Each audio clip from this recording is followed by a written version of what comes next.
Saludamos a esta hora al presidente de la República, el doctor Iván Duque. Presidente, muchas gracias por aceptar esta invitación de la FM. Muy buenos días. Muy buenos días, Luis Carlos. Un saludo muy especial para usted, para sus compañeros de la mesa de trabajo y para toda la audiencia de la FM.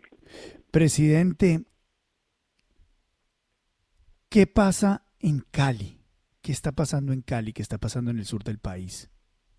Bueno, muy bueno que me haga la pregunta, Luis Carlos, porque hemos visto en la ciudad de Cali en los últimos 2 días hechos vandálicos sistemáticos. Eso es vandalismo criminal, sistemáticos dirigidos a afectar ciertas infraestructuras y a generar desorden con bloqueos de vías. Y justamente lo que se ha buscado es fortalecer el operativo de la fuerza pública. Ayer en la noche le di instrucciones al ministro de Defensa, Diego Molano, al comandante del Ejército, al subdirector de la Policía, al comandante general, que hicieran presencia en la ciudad. Tuvieron ayer reunión con el señor alcalde, Jorge Iván Ospina. Hemos tenido también comunicación con él. Y la idea es fortalecer todo el dispositivo de fuerza pública frente a lo que a todas luces constituye un ataque sistemático, tratando de generar zozobra. Y son, por supuesto, grupos que han estado infiltrados.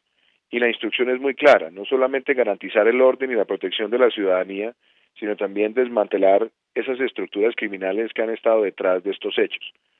Eso que hemos visto, de buscar destruir transporte público, atacar centros financieros, atacar despachos públicos, claramente esto es una orquesta que estaba planificada y vemos además que hay estructuras que pueden estar vinculadas a los grupos armados, financiadas, que han estado también propiciando estos hechos. Por eso la instrucción ha sido muy clara de recuperar bajo estrictas medidas toda la tranquilidad en la ciudad y que nosotros podamos hacer un proceso de judicialización efectiva de los autores intelectuales y materiales de estos hechos. Presidente, ¿por qué la inteligencia no ayuda o no llega a desarticular este tipo de episodios antes de que ocurran? Yo creo, Luis Carlos, que en eso hay que ser muy claro. La inteligencia de este país es una inteligencia que trabaja con efectividad. Se han hecho capturas y se ha enfrentado desde mucho tiempo atrás a estas organizaciones. De hecho, lo que hemos visto en los últimos años pues muestra que cada vez la inteligencia es más efectiva. En el caso particular del día de ayer, donde se hicieron bloqueos, se articularon los grupos del ESMAD para proteger a la ciudadanía y garantizar la movilidad. Eran grupos pequeños que tenían la capacidad de movilizarse y lanzarse hacia los costados del río y tratar de moverse hacia otros puntos. Por eso lo que se hizo fue reforzar la capacidad de la seguridad y gracias a la inteligencia es que también evitamos que en otros puntos de la ciudad hicieran daños. Por supuesto, hoy lo que hemos articulado con el ejército es no solamente que la presencia sea más grande, sino que tengamos también la articulación con la Fiscalía para hacer judicialización. Se han hecho más de 100 capturas y por eso lo que esperamos también es que el Poder Judicial y los jueces, también cuando hemos entregado evidencia, no dejen a las personas excarceladas, sino que también procedan a actuar con la sanción que merece un acto que a todas luces es terrorismo urbano de baja intensidad. Terrorismo urbano de baja intensidad. Esa es una definición muy importante. ¿Terrorismo de quién? ¿ELN, FARC, agentes internacionales? Es claro, Luis Carlos, que en muchos de estos espacios que se han visto puede haber influencia de grupos armados organizados. Lo hemos visto en el pasado y no es ninguna sorpresa. Usted recordará cuando alias Uriel también salió a adjudicarse los ataques sistemáticos que se produjeron en la ciudad de Bogotá y hablando de la movilización de dineros, que pues lo dijo además en medios de comunicación, y la instrucción fue perseguir a ese bandido fue dado de baja el año pasado. Ese tipo es un modus operandi que muchas veces ha buscado el ELN. En algunos puntos hemos visto ese tipo de influencias y cuando hay actos de vandalismo orquestado y sistemático, es claro que ahí hay financiamiento y que ahí lo que se busca es generar inestabilidad. Por eso la instrucción es que hoy a las 7 de la mañana, en este momento, deben estar pronunciándose el señor ministro de la Defensa, el comandante general, el comandante del Ejército con el señor alcalde de la ciudad de Cali y la gobernadora del Valle para mostrarle a la ciudadanía la claridad del operativo que se tendrá el día de hoy. Bien, presidente, esa parte es la de orden público que es muy importante, que es determinante porque desafortunadamente lo que pasó en Colombia, pues esas son las imágenes, eso es lo que ocurrió y el paro desafortunadamente va a trascender por esto. Eso punto aparte.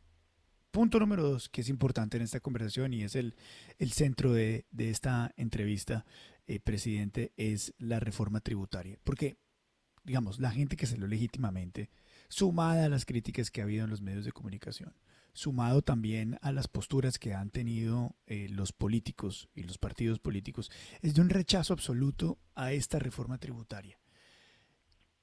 ¿Qué se puede decir o cómo se siente usted frente a que todo el mundo le dijo, no, presidente, esa reforma, no, así no? Yo creo que desagreguemos varias cosas, Luis Carlos. Sí, señor. Primero, y yo en eso sí le pido que me escuche porque creo que esta es una pregunta que amerita que nosotros pongamos el contexto de país. Nuestro país y el mundo entero se vio embestido por una pandemia y esta pandemia no ha terminado y todavía no hay nadie que tenga certeza de cuándo va a terminar. Nosotros empezamos el año pasado, no solamente después de el año 2019 de haber tenido el déficit fiscal más bajo en 7 años, y además de haber logrado un crecimiento por encima del crecimiento regional y haber empezado un mes de enero y febrero creciendo por encima del 4%, y después se nos vino este desastre de la humanidad que ha sido el COVID-19. Tuvimos que apelar a todos los mecanismos extraordinarios a través de emergencias económicas para tener recursos que nos permitieran, entre otros, en primer lugar, duplicar las unidades de cuidado intensivo en el país. Segundo lugar, que aumentáramos la capacidad de laboratorios y de hacer pruebas en todo el país. Tener una reserva estratégica de material de protección personal. Crear un ingreso para las familias que no tenían ninguna forma de acceder a recursos del Estado, que ha llegado a más de 3.4 millones de hogares. Iniciar una devolución del IVA que hoy llega a 2 millones de hogares. Poner en marcha un fondo de solidaridad educativa que le da gratuidad a cerca de 700,000 estudiantes de universidad, no estoy contando el resto del sistema, para que no caigan en la deserción. Darle giros extraordinarios a familias en acción, jóvenes en acción y adulto mayor, y llegar a cobertura universal de mayores de 70 años en pobreza a través del programa Adulto Mayor. Subsidiar 40 o 50% de la nómina de más de 170,000 empresas, beneficiando a cerca de 3,5 millones de trabajadores durante un periodo bastante prolongado, y poner en marcha un esquema de garantías donde por cada 100 pesos que se piden prestados, nosotros garantizamos 90 o 80 pesos para proteger las nóminas y el desarrollo empresarial. En parte también complementario a esto, el programa de reactivación, Compromiso por Colombia, para que nosotros aceleremos inversiones en el país, en vías terciarias, en las zonas afectadas por la violencia, en acueducto, en vivienda. Sí. Todo eso nos llevó para contener los efectos de esta pandemia, no solamente a que se aumente el déficit, sino que se aumente la deuda, como es un fenómeno global. Presidente, regáleme un instante, por favor. Es que estamos en este momento en línea con Noticias RCN también. Qué pena interrumpirlo. Usted está en su contexto. Pero déjeme hacerle... No, ya vamos a volver al sí contexto. Pero Luis Carlos, yo sí le pido el favor que me deje terminar. Sí, por supuesto. Adelante, presidente. Entonces, le dinumero todo esto porque estamos en un año donde claramente lo que nosotros estamos diciendo es que se requiere no solamente mantener esa protección a los más vulnerables, sino estabilizar las finanzas de nuestra nación. Y yo creo que hay 4 elementos en los cuales tenemos como sociedad que partir que esto es una urgencia. La primera, esta reforma lo que ha buscado es que el ingreso solidario llegue a más familias, que la devolución de IVA llegue a más familias, que le demos educación universitaria gratuita a los estratos 1, 2 y 3, que podamos también incentivar la contratación laboral. Y es cierto, la pobreza nos golpeó el año pasado como es un fenómeno mundial, pero dicho también, inclusive por el propio editorial de La República de hoy, que gracias a las intervenciones y a los programas sociales que se pusieron en marcha, cerca de 4 millones de colombianos no cayeron en la pobreza. Si yo a eso le sumo lo que usted me pregunta, los aspectos fiscales, nosotros no estamos llegando con líneas rojas y he dicho que queremos llegar a grandes consensos para financiar a los más vulnerables durante el tiempo que sea necesario para contener los efectos de la pandemia y estabilizar las finanzas de la nación y mantener el grado de inversión. En toda la discusión fiscal, ahí no hay líneas rojas y estamos prestos a avanzar en un consenso para que el país pueda seguir adelante. Presidente, esta es una noticia muy importante que me lleva a este siguiente punto, y es, ¿usted está dispuesto a negociar, a conversar con los partidos políticos para sacar adelante ya una reforma rápida que evite cualquier tipo de reacción negativa de los mercados y de las calificadoras de riesgo, presidente? Dos cosas muy importantes, Luis Carlos, y bueno que usted haga esa pregunta. A finales de la semana pasada, solamente con la radicación de un texto, la agencia calificadora Standard & Poor's mantuvo el grado de inversión para Colombia, diciendo, mire, Colombia va a entrar en una discusión institucional, como la ha tenido tantas veces. Es que esta no es la primera vez que se discuten este tipo de situaciones en momentos críticos. Colombia ha tenido más de 20 reformas fiscales en los últimos 25 años. Y se han hecho inclusive reformas donde se ha aumentado el IVA del 16 al 19 para financiar la desmovilización de las FARC. En este caso estamos enfrentando la peor crisis que ha vivido el planeta en décadas, con efectos en pobreza, con efectos en empleo, con efectos en desarrollo económico, y lo que se busca es justamente mantener ese grado de inversión, porque esa es la credibilidad para que Colombia siga financiando todo lo demás, estabilizar las finanzas y, por supuesto, proteger a los más vulnerables. Entonces, cuando usted me pregunta, ¿usted está dispuesto? Claro que Sí. estoy dispuesto. Y espero que con los partidos políticos, con las propuestas que han llegado también del sector privado, nosotros podamos, en el marco de las instituciones, en el Congreso de la República, construir un texto que refleje ese contexto, que refleje ese consenso y que refleje que esto no es una decisión pensada ni en Iván Duque como presidente ni en el gobierno nuestro, porque las medidas de carácter fiscal apenas se causarán en el año 22 y los efectos en recaudo se verán en los años 23, 24, 25, 26 y en adelante, cuando yo ya no sea presidente de Colombia. Entonces, por eso, Sí. llegar ya en el Congreso y hablar de una ponencia que sustituya aspectos del texto, los que se requieran para buscar el consenso, estamos listos a hacerlo en el seno de las instituciones, que es donde corresponde, y que Colombia una vez más le muestre al mundo su solidez institucional para abordar estos temas que son de Estado para fortalecer nuestras finanzas públicas. ¿Eso significa, presidente, que eventualmente usted le gustaría hacerle un llamado a los líderes de los partidos para, no sé, que se reúnan con usted en las próximas 24, 48 horas en Palacio, no sé, y lleguen a un acuerdo? Es que le pregunto por la urgencia de lo que está pasando, presidente. Ahorita estamos con la cariñosa, la FM y Noticias RCN. La urgencia de tomar una acción inmediata debido a cómo se está empezando a tasar, transar la deuda colombiana en el exterior, que ya está en unos niveles que empieza a preocupar. Mire, qué bueno que usted me haga esa pregunta, Luis Carlos, porque le voy a dar, por ejemplo, unos indicadores que Sí. muestran los mensajes que se han dado en los últimos días. Mire, Colombia la semana pasada hizo una emisión de bonos globales en dólares. Colombia emitió cerca de 3.000 millones de dólares, donde la demanda por esos bonos fue 3.4 veces la suscrita y a una tasa del 3.35 a 11 años y al 4.25 a 20 años. ¿Eso qué muestra? Que hay confianza. ¿Que hay confianza por qué? Porque se ve que se adelanta un proceso institucional para resolver los retos fiscales. Y además las dos últimas subastas de TES que se han hecho desde que se hizo la erradicación de la transformación social sostenible han mantenido buenos volúmenes.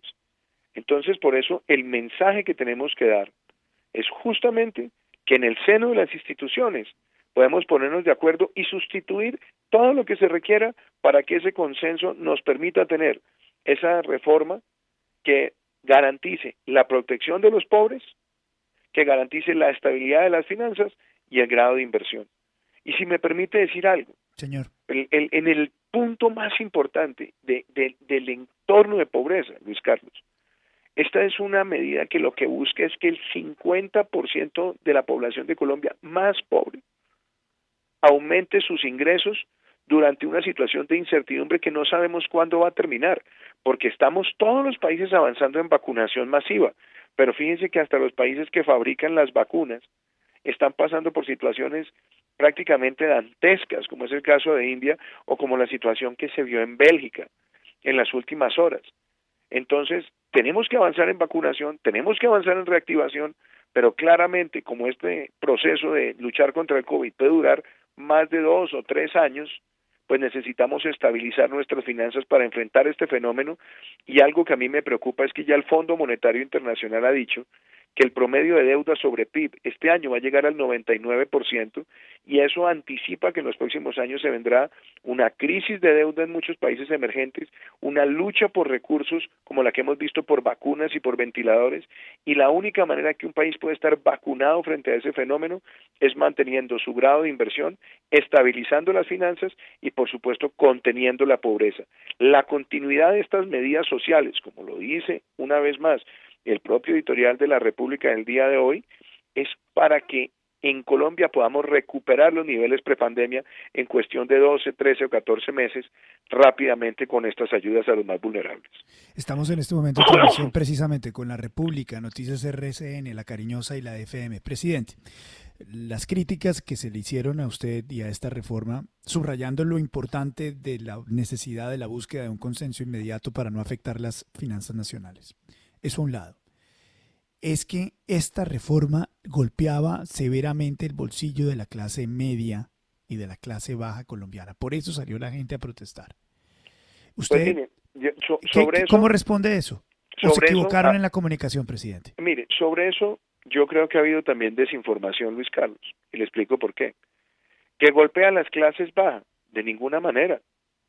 Todo lo contrario. Lo que está haciendo es aumentarle los ingresos a las familias más vulnerables.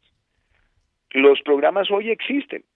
Cuando usted mira lo que ha sido ingreso solidario, devolución del IVA, también los giros extraordinarios de familias y jóvenes en acción y adulto mayor, solamente esos programas han llegado durante este último año a cerca de 10 millones de hogares. Y justamente lo que queremos es aumentarlo casi en 3 o 4 millones de hogares más. Eso significa que vamos a beneficiar a un universo nunca antes visto en un programa social y justamente para contener la pobreza. Pero además, hablemos por ejemplo en el caso de clase media. Nosotros estamos con este proceso habilitando la educación universitaria gratuita en la universidad pública. Eso es un beneficio que llega a más de 700,000 estudiantes. Lo empezamos el semestre anterior, lo continuamos este semestre y ante las mismas incertidumbres que trae la pandemia debemos continuar ese mecanismo de protección. Inclusive, por ejemplo, y le voy a dar un indicador muy diciente, en un tema que beneficia a los más vulnerables y a la clase media, la adquisición de vivienda. Pusimos en marcha el programa de subsidios que se conoce como el FRECH. En los 8 años antes de mi presidencia, la gran mayoría de subsidios de vivienda estaban en personas con más de 4 salarios mínimos. Hoy el 70% de los subsidios de vivienda se están asignando en personas que están entre 1 y 3 salarios mínimos. Y estamos otorgando garantías y por eso se han registrado las ventas más altas históricas de vivienda en medio de una situación tan difícil como esta. Ahora, que hay temas polémicos, muy bien, abordémoslos. Y me parece importante decírselo a usted. Me dicen, vea, el IVA a los servicios públicos de estratos 4, 5 y 6, ¿está usted dispuesto a retirar esa propuesta. Sí, estoy dispuesto a retirar esa propuesta para generar ese consenso, claro. Los servicios funerarios, como lo he dicho tantas veces, en todos los países cuando se han mirado servicios se ha incluido esto. No debe ser el caso en medio de una pandemia, por supuesto, y lo dije ya días atrás, eso no debe estar ahí. En el caso de la gasolina, que se ha generado una discusión muy grande, ¿cuál ha sido mi argumento? Mi argumento es que el precio de la gasolina al consumidor final se define por una metodología del gobierno. El gobierno además subsidia todos los años el precio de la gasolina, pero para generar un consenso, si nosotros tenemos que decir, no lo hagamos, no lo hacemos, pero tenemos que seguir buscando las alternativas.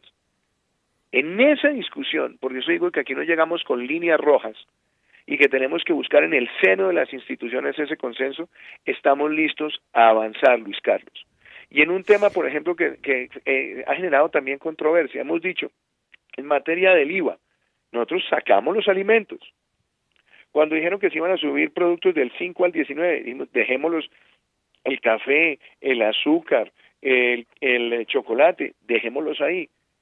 Y si nosotros queremos también consolidar consensos, también estamos en toda la disposición de buscarle en todo ese espectro de IVA, mantener lo que hoy existe, pero siempre buscando y entendiendo que hay un deber y es que tenemos que resolver la necesidad de recursos para esa estabilización de las finanzas y para proteger a los más vulnerables. Muchas personas dicen, el tamaño de la reforma también está abierta a esa discusión, pero se necesita un tamaño que garantice la estabilización de las finanzas y la continuidad de los programas, por lo menos durante un tiempo adicional que nos permita mitigar los efectos de esta pandemia.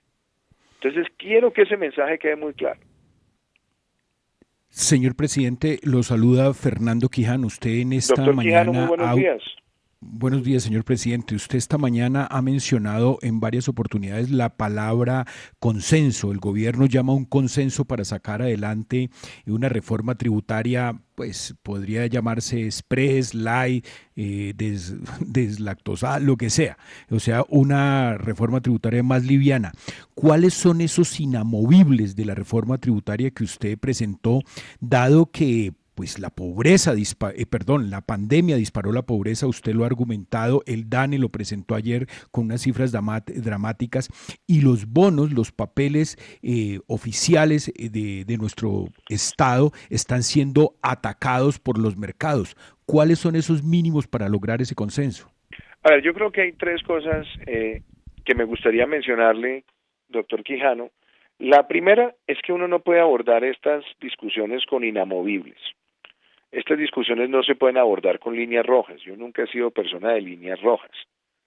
Nosotros tenemos que partir de la base y por eso es muy importante no dejarnos llevar simplemente a la simplificación de que esto es una reforma tributaria. No, aquí estamos hablando de una reforma de transformación social. Y usted me dirá, ¿pero por qué hace el énfasis en la transformación social? Porque esta reforma es justamente para que nosotros protejamos con ingresos a más de 12 o 13 millones de hogares en nuestro país. El editorial suyo de hoy, se necesita más plata para bajar la pobreza. ¿Y usted por qué lo escribe así? Porque claramente sabíamos que con los efectos de la pandemia iba a haber un aumento de pobreza y lo vio el mundo. Lo decía ayer el representante del PNUD, la primera vez que hay un retroceso en el índice de desarrollo humano mundial. ¿Por qué se generan estas situaciones? Por la pérdida de puestos de trabajo. Hay una correlación en el mercado laboral y esos indicadores de pobreza. Y nosotros pusimos en marcha estas ayudas sociales para contener y como lo decía ayer mismo el DANE, gracias a esos aportes evitamos que 4 millones de personas más cayeran en la pobreza. Entonces, ¿cuál es el criterio general? Primero, que hay que tener unos recursos que nos garanticen tres cosas y yo creo que en eso hay consensos. Uno, hay que mantener los programas para proteger a los más vulnerables porque esta situación no ha terminado. Dos, hay que estabilizar las finanzas de la nación porque su desestabilización es una pérdida para toda Colombia en el corto y en el mediano plazo. Y tres, debe buscar garantizar el grado de inversión que es lo que nos da a nosotros confianza.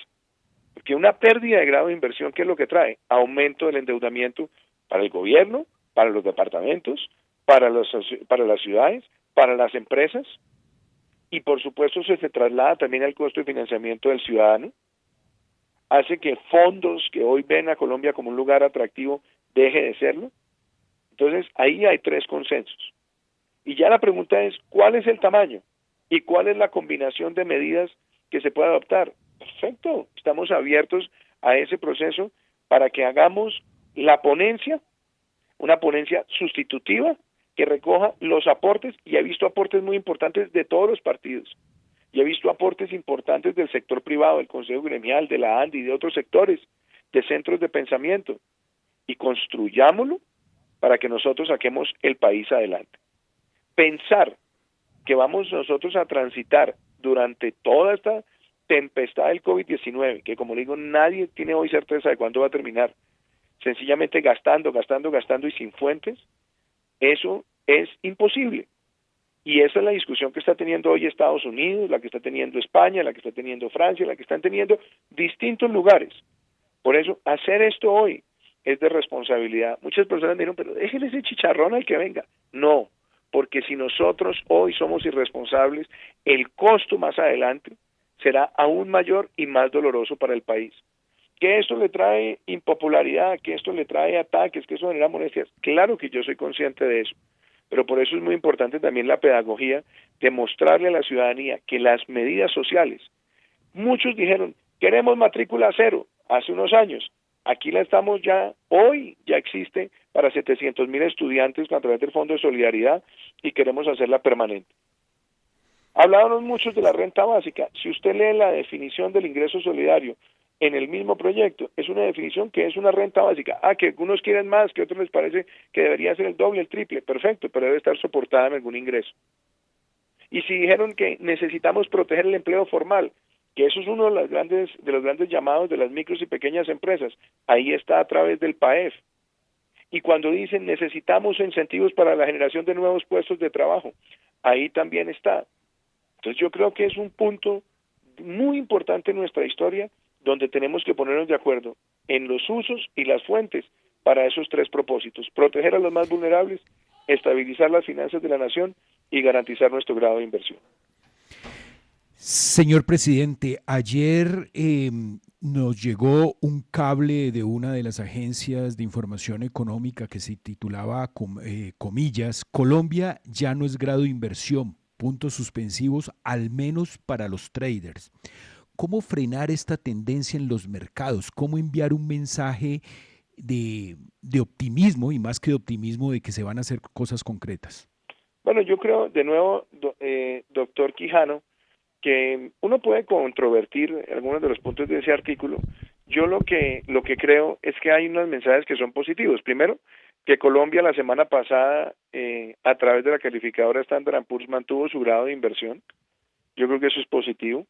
Segundo, cuando uno ve las emisiones que hemos tenido en los últimos días o semanas, muestran también que estamos logrando muy buenas tasas de interés a largo plazo, y obviamente lo que tenemos que mostrarle a los mercados como país es que somos capaces de resolver una situación que la está enfrentando el mundo y que la tenemos que resolver dentro de una madurez institucional y democrática, donde podamos llegar a los acuerdos de las fuentes para proteger a los vulnerables, para estabilizar las finanzas y garantizar el grado de inversión. Y de hecho, a mí me parece que han llegado propuestas muy interesantes. Si usted me preguntaba hace un rato, ¿hay líneas rojas? No hay líneas rojas, pero sí están esos tres propósitos, y adicionalmente, como se lo acabo de decir, los temas de IVA, ya me he pronunciado sobre eso. Otros temas que pueden generar polémica, estamos listos a abordarlos para que no se entienda que aquí hay ningún espíritu de golpear a la clase media, sino que por el contrario tengamos la capacidad de también tomar medidas de largo plazo, de mediano plazo, de corto plazo, estructurales y también transitorias, para tener los recursos. Pero claramente, este no es un tema ni de Iván Duque ni del gobierno solamente, es un tema de país, y yo por eso celebro también el llamado que ha hecho el Consejo Gremial a que se necesita la reforma, a que hay que buscar la reforma, a que eso es fundamental para proteger el aparato productivo. Y también he visto pues varios editoriales, incluyendo el suyo de ayer, que también hacen la misma invitación. Y aquí no llegamos ni con arrogancia ni para que se imponga el texto que presentó el gobierno. Tenemos que construir con el Congreso. Si construir significa que tengamos una ponencia sustitutiva, rápida, que recoja las propuestas también de los partidos, bienvenido sea. Señor presidente, con los buenos días, le saluda William Calderón. William, me alegra mucho Usted saludarlo. ha insistido, igualmente, señor presidente, muchas gracias. Usted ha insistido en esta conversación en la frase que aquí no hay líneas rojas, pero sí hay unas necesidades para subsanar el problema del fisco ante la situación que generó la pandemia. El gobierno con este texto le está apuntando a lograr unos 23 billones de pesos. ¿De cuánto sería el límite para poderse bajar en esa negociación? Es decir, es que mire, esa es una buena pregunta. Esa es una muy buena pregunta, William, y yo se la contesto de esta manera. Nosotros presentamos unas necesidades donde, entre otras cosas, se estaba llevando a que muchos de los programas que se crearon en el marco de la pandemia para enfrentar la pobreza tuvieran un carácter de permanentes con un propósito.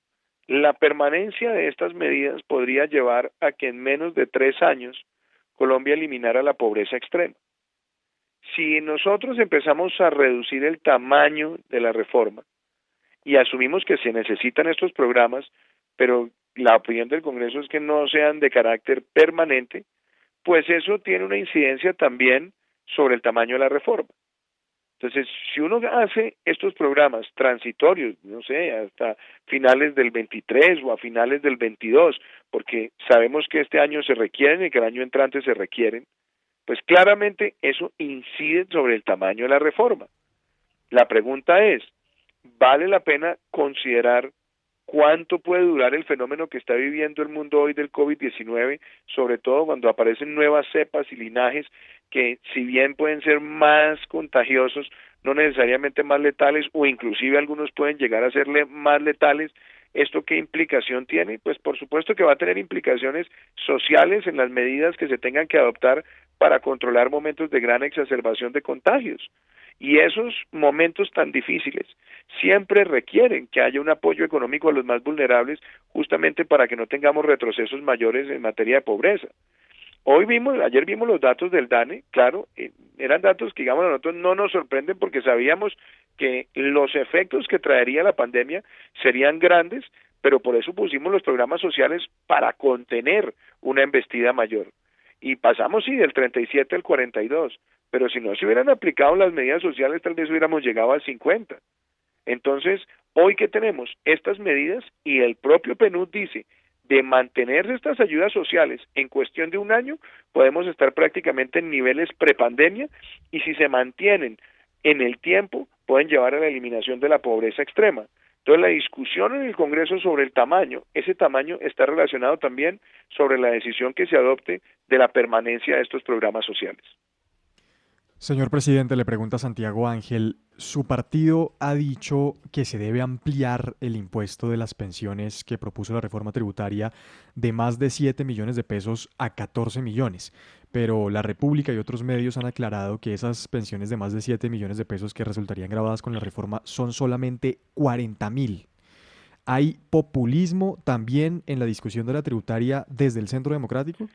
A mí no me gusta hablar con palabras de extremos, doctor Ángel, porque, a ver, partamos de la base de equidad, digamos, ¿por qué se había pensado eso y por qué se había planteado eso? Se había planteado, primero, porque en Colombia la gente de pronto no es consciente de esto, pero en Colombia las pensiones están grabadas hace muchos años, pero para pensiones por encima de 30 millones de pesos, que creo que son la minoría de la minoría de la minoría de la minoría de las pensiones en Colombia. Ahora, yo le cuento esto. En Colombia, aproximadamente el 95% de las pensiones están por debajo de 7 millones de pesos. Las pensiones de más de 7 millones de pesos son una minoría. Estamos hablando que son cerca de, ustedes dicen 40.000, y más o menos esa es la cifra, pero le voy a dar un dato. Cuando usted piensa en cuántos pensionados tenemos hoy nosotros de registro en Colombia, sin incluir los regímenes especiales, En el régimen de prima media hay 1.433.000 y en el régimen de ahorro individuales deben ser alrededor de 210.000. Es decir, hablemos de 1.600.000. Las pensiones de un salario mínimo son el 50% de las pensiones en Colombia. Si nosotros, o sea, estamos hablando de casi unos 870.000 pensionados. Entre 1 y 2 salarios mínimos son un poquito más de 400.000. Entre 2 y 3 salarios mínimos son 160.000. Entre 3 y 5 son aproximadamente 114.000. Entre 5 y 10 salarios mínimos son alrededor de 66.000. Y de 10 salarios mínimos en adelante, estamos hablando que son 16.000, casi unos 18.000. Entonces, esa discusión pues tenía un sentido, y un sentido de equidad. Sabemos que eso es un tema que suscita también gran controversia, porque se creó la idea de que se iban a gravar todas las pensiones en Colombia. No, Sí, no. sí. Ahora, eso es una discusión que, claro, estamos listos a abordarla en el Congreso, y es sobre si este tipo de medidas se deben tener o no se deben tener. Si el consenso lleva a que definitivamente se va a grabar a partir de 14 millones de pesos, bueno, ese consenso se puede construir. A partir de 14 el recaudo es mínimo, entonces esa es la discusión que hay que tener con el Congreso, es a la propuesta mirada en el entorno del tamaño y de cuánto tiempo queremos los programas sociales para contener esta situación de la pandemia, donde debemos construir y construir de manera abierta. Por eso digo, nosotros no llegamos con líneas rojas, pero sí tenemos el propósito. Hay que buscar los recursos que estabilicen las finanzas, los recursos que mantengan los programas sociales durante el tiempo que se acuerde con el Congreso de la República y, por supuesto, que mantengamos el grado de inversión. Presidente, y en esto, ya usted ha dicho muy claro que no hay líneas rojas, que la negociación, que está abierto. Ese es un mensaje muy importante para lo que se viene en el legislativo, porque ustedes no van a retirar la reforma, es lo que han dicho. Pero, presidente, se equivocaron entonces en comunicando esto. Luis Carlos, Mm. digámoslo de forma muy franca, yo no Sí, pretendo y nunca ha sido ni mi sí. talante, ni temperamento, ni la arrogancia, ni la suficiencia. Nosotros empezamos con mucha claridad, y usted me lo escuchó muchas veces, hablando de los programas sociales. ¿Para qué es la transformación social? Para que el 50% de la población más vulnerable de Colombia tenga los ingresos. ¿Eso qué significa? Ingreso solidario para cerca de 5 millones de familias, devolución del IVA para 4 millones de familias, gratuidad universitaria pública para estratos 1, 2 y 3, que sería una gran transformación social en nuestro país. Subsidiar el primer empleo, tema que a usted lo ha traído mucho siempre y que también inclusive el doctor Quijano ha hablado mucho de eso a lo largo de los últimos años. Le decimos, contrate jóvenes entre 18 y 28 años, el empleador durante 5 años no paga la seguridad social, la paga el Estado para incentivar ese empleo juvenil en el marco de la reactivación. Y yo lo que creo es que se llevaron muchas de estas discusiones ya en la parte fiscal, por supuesto, a desinformación también. Y es una cosa que desafortunadamente suele suceder en un mundo tan abierto a que llegue información no veraz a través de las redes. Entonces le digo, por ejemplo, que Duque va a ponerle impuestos a todos los alimentos. Mentira, nunca estuvo contemplado eso. Sí, pero el pueblo no lo entendió, Pero déjeme le digo otra presidente. cosa, que La Duque gente no lo va a entendió. afectarle los ingresos a los estratos 1, 2 y 3, tampoco. Sí, pero la Entonces, gente no entendió, usted ha presidente. escuchado aquí la racionalidad de esto, y déjeme, Luis Carlos, simplemente hacerle esta Sí, sí. reflexión también. Pero esto ya es de país, y esta puede que no sea la discusión de hoy, ya tenemos que mirar en el tiempo. Es que en Colombia solamente han pagado renta el 4% de la población.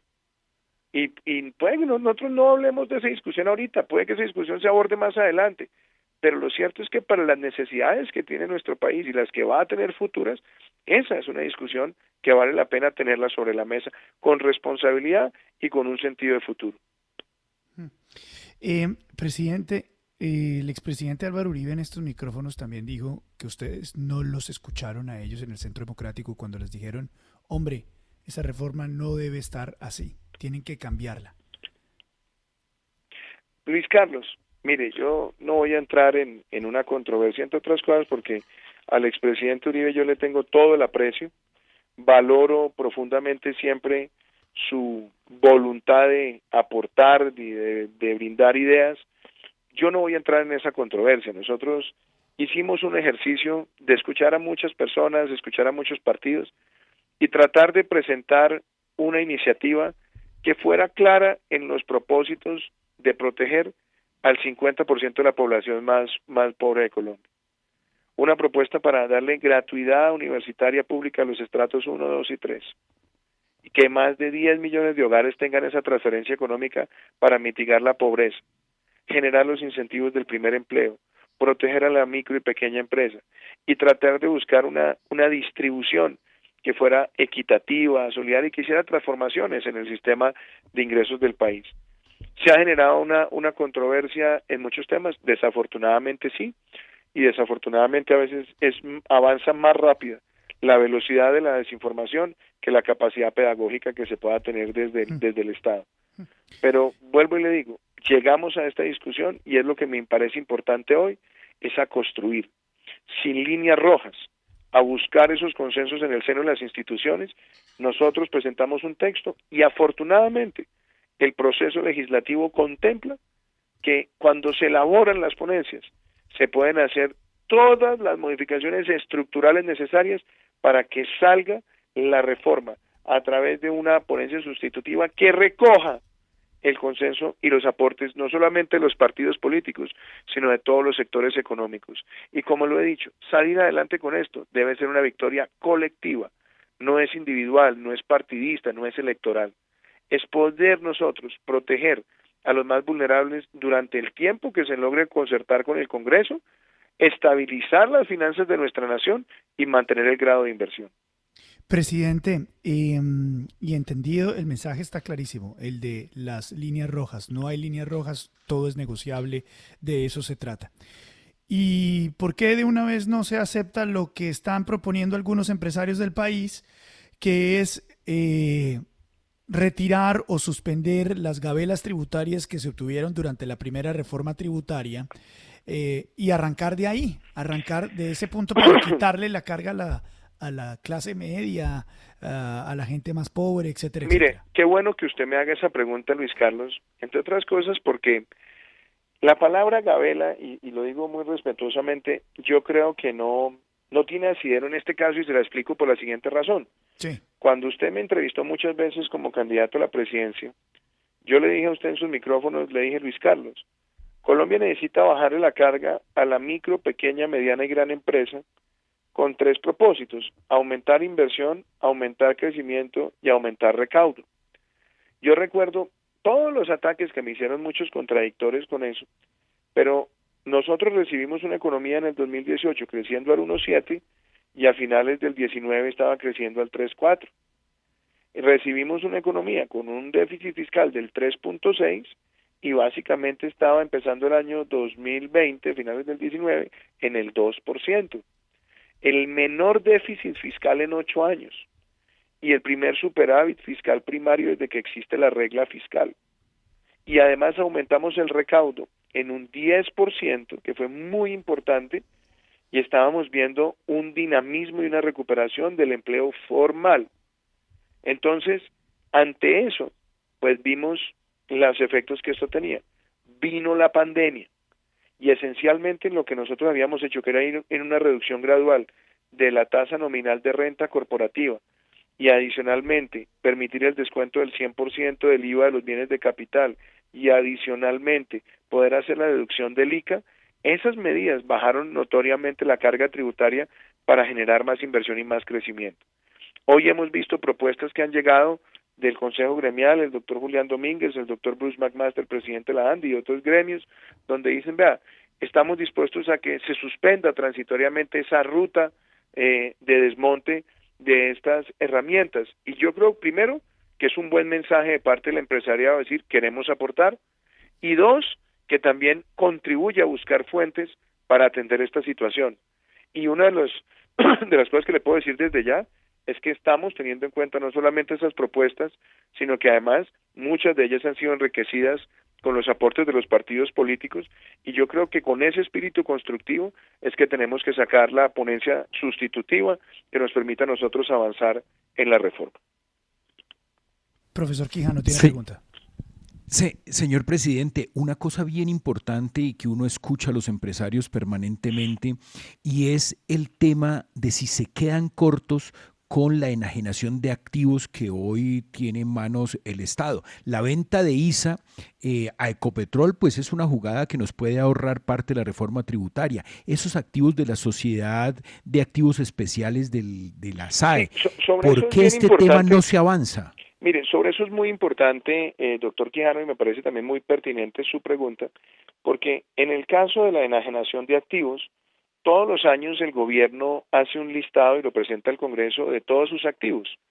En el caso de la venta de ISA, primero hay una oferta muy importante de adquisición por parte del Grupo Ecopetrol, que yo creo que además, al margen de la situación fiscal, es una cosa muy importante porque consolida el principal grupo de energéticos en América Latina y el Caribe, y eso tiene un mérito y un valor muy importante.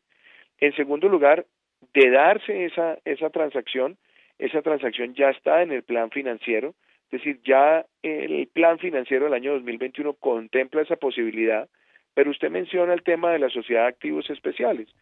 Nosotros hemos visto, y además el trabajo del doctor Ávila ha sido muy importante, en ir avanzando en venta y liquidación, y si nosotros podemos incluir en el texto de esta proposición, de esta ponencia sustitutiva, incluirle el tema de darle más herramientas ágiles para la venta de activos por parte de la SAE, bienvenido, porque usted sabe que los recursos de las enajenaciones de la SAE no solamente son importantes para la nación, sino que también son importantes para el financiamiento de la rama judicial.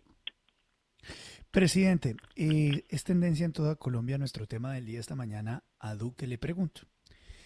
Le voy a poner, si le parece, si me permite, tres mensajes seguidos, tres preguntas seguidas que tienen algunos de nuestros oyentes para que usted le responda. Algunos son algunos tópicos que ya hemos tocado, pero es importante que nuestros oyentes puedan participar como les hemos pedido.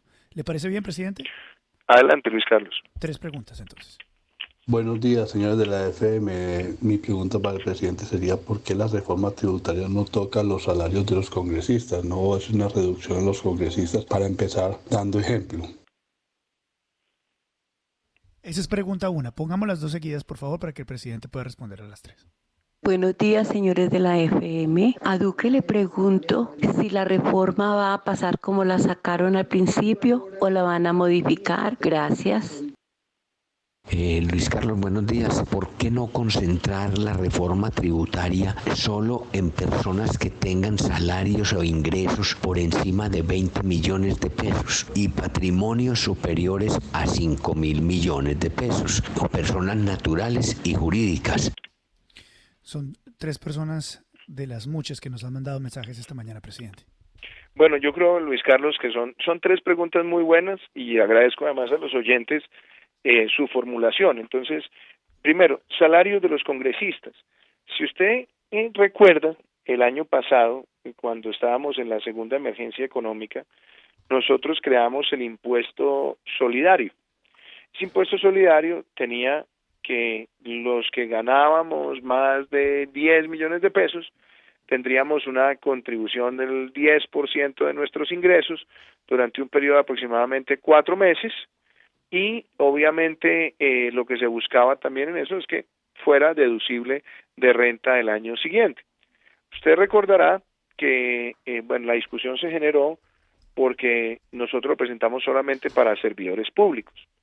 Yo recuerdo que tuve además esa discusión dentro del equipo económico, porque ellos decían, bueno, hagámoslo para todos, sector público y sector privado, y la verdad es que yo les dije el año pasado, en el sector público tenemos por lo menos asegurado estabilidad en ingresos en medio de la pandemia, en el sector privado no, y lo presentamos solamente para servidores públicos, y por supuesto esto implicaba también una tarifa a los salarios más altos, incluyendo los de senadores y magistrados y el propio presidente de la República. Después la Corte Constitucional se pronunció, lo declaró inexequible, con un argumento, y era que se hacía solamente para servidores públicos y no para el resto de la sociedad.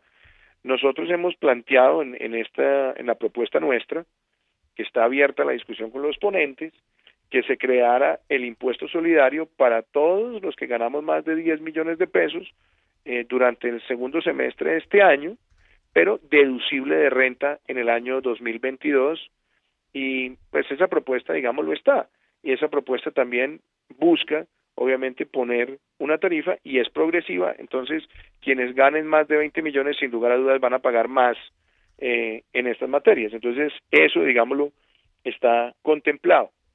Y adicionalmente, y eso me lleva a la pregunta número 2, la pregunta que nos hacía la señora, que me parece muy buena, es, ¿la reforma va a salir igual? Claro que no. Nunca ha sido así, pero adicionalmente, como lo estoy diciendo, no estamos llegando con líneas rojas, sino que la invitación es a que se forme un consenso y que se pueda además presentar una ponencia sustitutiva que refleje ese consenso y que nos permita a todos mostrar que como país vamos a proteger a los más vulnerables durante el tiempo que se acuerde con el Congreso, vamos a estabilizar las finanzas de la nación y dar un mensaje claro, y tercero, vamos a trabajar todos por preservar el grado de inversión. Y eso me lleva también a la pregunta que hace el señor, que también es muy buena, dice, impuestos al patrimonio por más de 5.000 millones de pesos. Sobre eso le hago una reflexión, Luis Carlos. Colombia ha tenido impuesto al patrimonio básicamente desde el año 2002, 2003, que inicialmente era para 3.000 millones de pesos, a partir de 3.000 millones de pesos, personas naturales y personas jurídicas. Eso se mantuvo básicamente hasta el año 2010, después se mantuvo a partir del año 2010 por la ola invernal, después en el año 2014 vino una modificación y entró solamente para personas jurídicas, personas naturales, y hoy nos encontramos también con esa situación. ¿Qué creo yo? Que ese tipo de herramientas son necesarias siempre y cuando mantengan su espíritu también de transitoriedad. Hay personas en el Congreso que dicen hágalo permanente, hay personas que dicen hágalo transitorio, hay personas que dicen que la tarifa debe ser tarifa plena, es decir, sobre el total de los 5.000, hay que advertir que ahí se descuenta el valor de la vivienda hasta por 1.000 millones de pesos aproximadamente, pero también hay quienes sugieren que sea una tarifa marginal, que es la que es menos lesiva desde el punto de vista de no erosionar capital, y es que si usted tiene un patrimonio por encima de 5.000, usted empieza a pagar la tarifa a partir del primer peso por encima de los 5.000 millones y que se haga deducible de renta. Son propuestas que hemos escuchado también en el Congreso, pero claramente ese impuesto está contemplado. Y el señor también pregunta, ¿las personas de más alto ingreso van a pagar más? La respuesta es sí. Si las personas que ganan más de 20 millones de pesos está previsto que paguen más, por supuesto que sí, porque eso es progresividad y eso es equidad. Entonces, son 3 preguntas que hace la ciudadanía, que ahí se las estoy contestando claramente. Señor presidente Iván Duque, muchísimas gracias por darnos todos estos minutos, 51 minutos en esta entrevista didáctica, importante, aquí en la FM. El país estaba a la espera de escucharlo. Muy amable, muy gentil, presidente. Muchísimas gracias, Luis Carlos. Un saludo para usted, al doctor Quijano también mi saludo, a William, al doctor Ángel y a todos sus compañeros de la mesa.